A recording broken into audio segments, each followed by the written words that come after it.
I'm Dr. Sarah Black, and welcome to the Triathlete Project.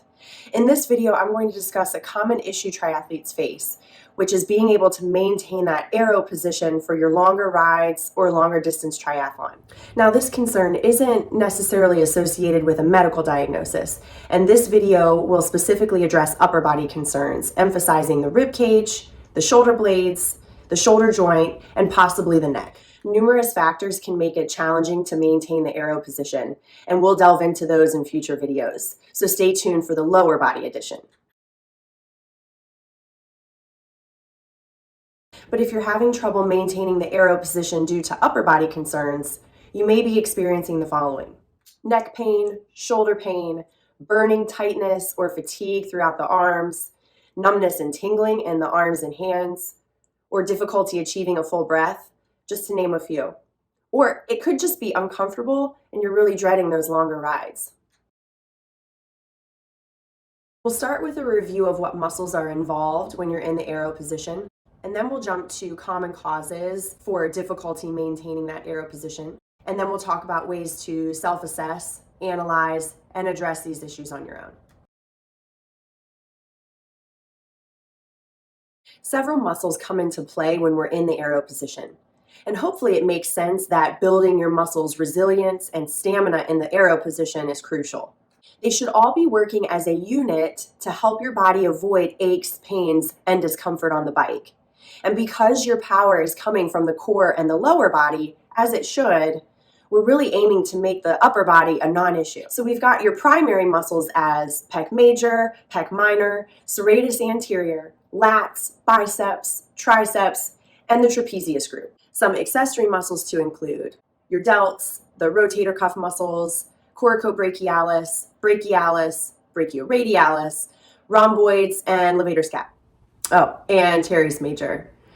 So the significance of discussing these muscles is to emphasize their collective role in ensuring your comfort on the bike. Now, I've mentioned in previous videos how important it is for joints to move freely and for muscles to be able to turn on and off well in order to move efficiently. So if you have a pre-existing condition like a cervical spinal fusion, history of adhesive capsulitis or frozen shoulder, a rotator cuff repair, or even a shoulder replacement where your range of motion may be limited, this video can still be for you. You may just need to modify some of the activities. This video will primarily address muscle imbalances, a common factor complicating the maintenance of an aero position. In addition to those muscle imbalances, let's also explore other prevalent biomechanical factors that may impact your ability to tolerate the aero position. Oftentimes, the upper body's contribution to cycling performance is overlooked. And we won't be emphasizing the act of transitioning out of that aero position for your harder climbs. Instead, our focus is on enhancing your capacity to sustain that aero posturing for extended durations. The upper body produces stability, balance, and control of the bike, and triathletes need that upper body counterforce to stabilize the bike while generating power from the lower body. Therefore, the key focus is on achieving stability and endurance. In your cycling self-assessment, you might see scapular winging or collapsing of the shoulder blades. You might feel like you're gripping your handlebars and generating tension throughout the upper extremities that doesn't necessarily need to be there. And you might also notice jaw clenching.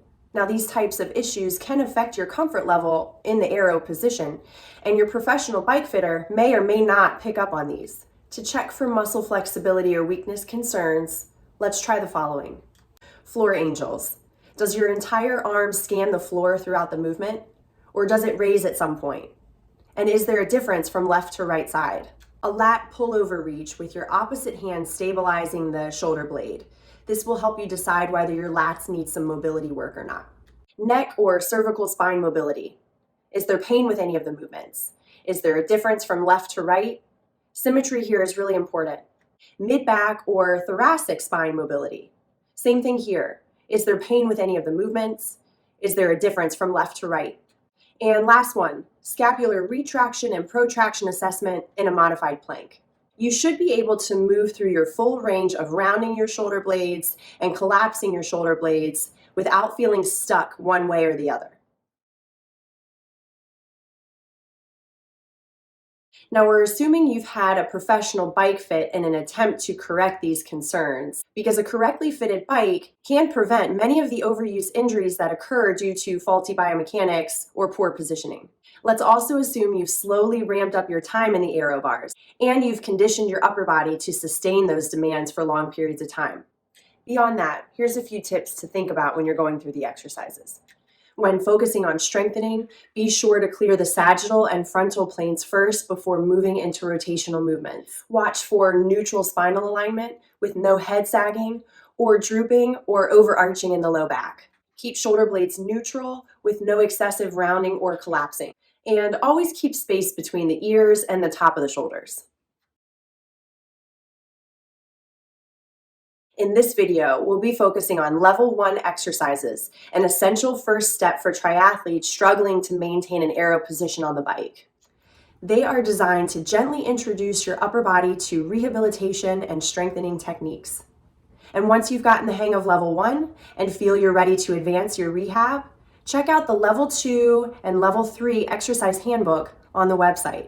This resource features level 2 and level 3 exercises, which offer advanced strategies for struggling to maintain the aero position. The following exercise ideas are meant to be a starting point to address your concerns based on your findings through your self-assessment. Training outside of the triathlon disciplines is also all about progression, consistency, and focused effort. Strength and endurance training is not something a triathlete should ever skip. Here are 3 exercises to include before your bike sessions. Foam roll and ball release to lats, pecs, posterior rotator cuff, triceps, biceps, and upper traps.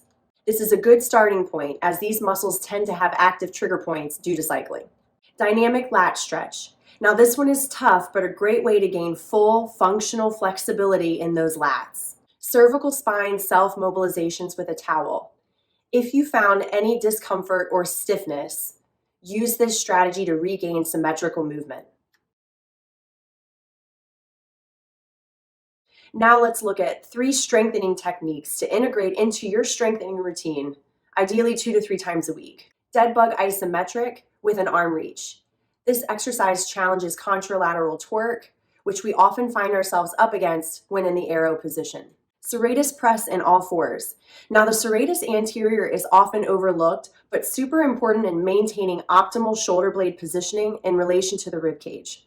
Modified plank channel changers to maintain stability of the shoulder girdle while the other arm is reaching for fuel. And there you have it. As I emphasized earlier, consider this level a good starting point. The duration for seeing adaptation varies based on individual factors, but generally committing to 6 to 8 weeks at 2 sessions per week is necessary for noticing improvements in strength and endurance. I encourage you to give it a try and share your feedback in the comments. If you know a fellow triathlete who could benefit from this video, please don't hesitate to share. And I'll see you next time for more insights and tips at the Triathlete Project.